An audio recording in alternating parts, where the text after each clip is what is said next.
Okay, so I'm making this video about being pregnant and active duty, and little Prince is just being crazy right now, so I'm trying to keep him normal while I make this, but that doesn't look like it's gonna work. So anyways, I guess I'll start with how I found out I was pregnant.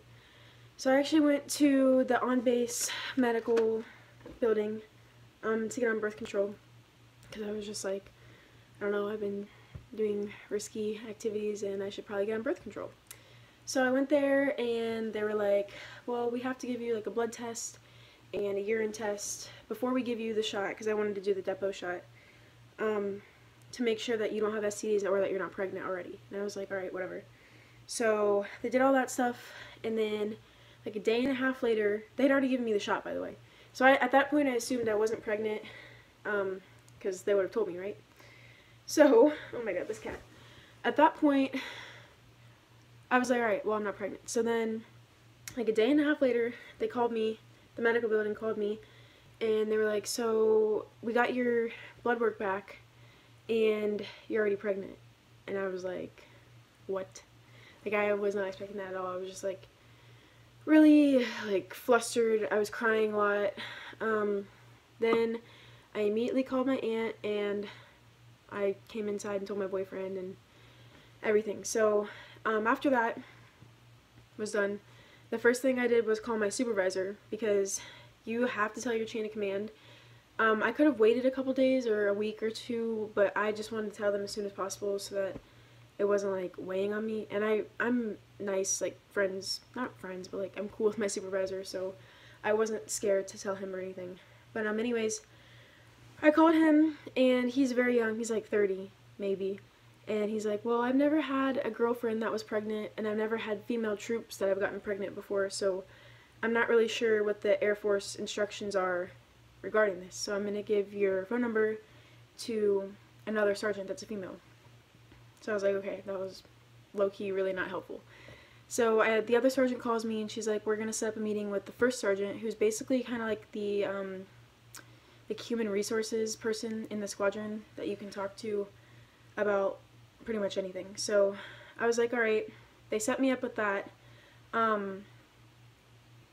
So immediately following that, I had gone to medical and everything, and they put you on what's called a profile, which basically is a letter that says that you can't do certain things depending on your job. So since I'm law enforcement or security forces, I have to carry a weapon for my job duties, and one of the job duties, I can't do a lot of my job duties, so they put me on a profile saying like, member is excused from weapons practices, member cannot lift more than 25 pounds, there's a whole bunch of stuff like that I can't do for my job. So with that being said, they took me off of flight, which is like the regular work schedule for security forces, and they put me on flight 10, which is like the detail flight. Basically what we do is clean, we do like random things that like nobody else in the squadron wants to do, and flight 10 kind of has like a bad stigma to it, because you go on flight 10 if you can't arm up. So reasons people can't arm up are mental health issues, injury, pregnancy, or if you are in trouble. So like if you get in an alcohol related incident, stuff like that. So I got put on flight 10, which is already like, even if you're down off of the arming, if you can't arm up for even like a medical reason, they look at you as if you're down because of something bad. So flight 10 kind of sucks, but basically we just do cleaning and just like, I don't know, blocking ammo, just random things that no one else in the squadron's doing because they're doing their regular work schedule. So flight 10 works Monday through Friday, 7:30 to 4. So it's not bad, it's just like boring. We don't do like a whole bunch of like hard work or anything. So I know Tyler asked me about how long do they keep you doing manual labor. It kind of depends on your chain of command, because I've heard people that are security forces say that they made them arm up with a weapon all the way until they were 6 months pregnant, but they took me down off of that immediately. So I think it depends on like your squadron and your leadership for that. I know Tyler also asked me how, I can't remember the exact question, like how, what's the word I'm trying to look for? Oh, understanding. How understanding are they of like morning sickness and pregnancy related stuff? Since I'm on flight 10 and we don't do a whole lot of important stuff anyways, they're pretty chill. Like, I'll just be like, I don't feel good, like, I need a couple minutes to, like, chill out, or they'll put me on 24-hour quarters, which means I have to stay in my room or at my house for 24 hours, for throwing up and stuff. But yeah, they've been pretty chill about it. They haven't really given me a lot of problems and said, well, oh no, you need to be here and do that.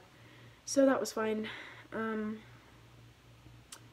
But yeah, so far being pregnant active duty has been pretty easy street compared to what my normal job is. But I mean, if you are not my job, it'll be very different for you. So if you are like a person that works in the finance office, or your medical job, ow, Jesus Christ, I mean, if you're like a medical job where you sit down a lot, like you're like a receptionist at the med building, you will probably just continue to do your regular job until you have your baby. And I know that Tyler was also asking me about maternity leave. So I think you get, I don't know the exact number of weeks, but it's like 3 months after you have your baby. And she said, does it start a little bit before you have your baby, or does it start when you have your baby? I'm pretty sure, I mean, I'm not positive because I haven't really asked. I'm pretty sure it starts when you have your baby, and then after that you have X amount of weeks, or, and I know it's like around 3 months, 2.5, 3 months. So, yeah. But I don't think, I mean, I'm sure when you're like a couple days to your due date, they're not going to make you do a whole lot. But I don't know the exact answer to that question. I will find out though, because I'll have to experience that. There's options when you get pregnant active duty. So my first sergeant asked me, do I want to stay in the Air Force, finish out my enlistment? So I have 3 years left because I went in last September and I have a 4-year contract. Do I want to get out? You have the opportunity to get out before you have your baby. So like I could apply for separation right now or up to a year after I have my baby. But she said the only thing with trying to get out after you have your baby is that they can deny your request. So basically, if you put in a request for separation before you give birth, they have no choice. They have to let you get out of the military because it's part of the AFI, the Air Force Instruction Rulebook. But if you apply to get out after your baby's already born, they can deny that request for whatever reason. I don't know why. But yeah, so right now I'm staying in because I don't know why I would get out. I don't have any, like, I don't like Minot is where I'm stationed, but it's not that bad compared to, like, I don't know.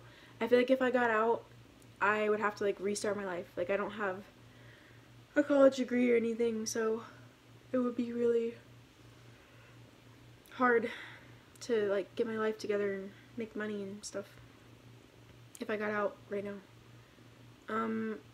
But if I finish out my college while I'm in the Air Force and I like can apply before my like a year after my baby's born, I might do that.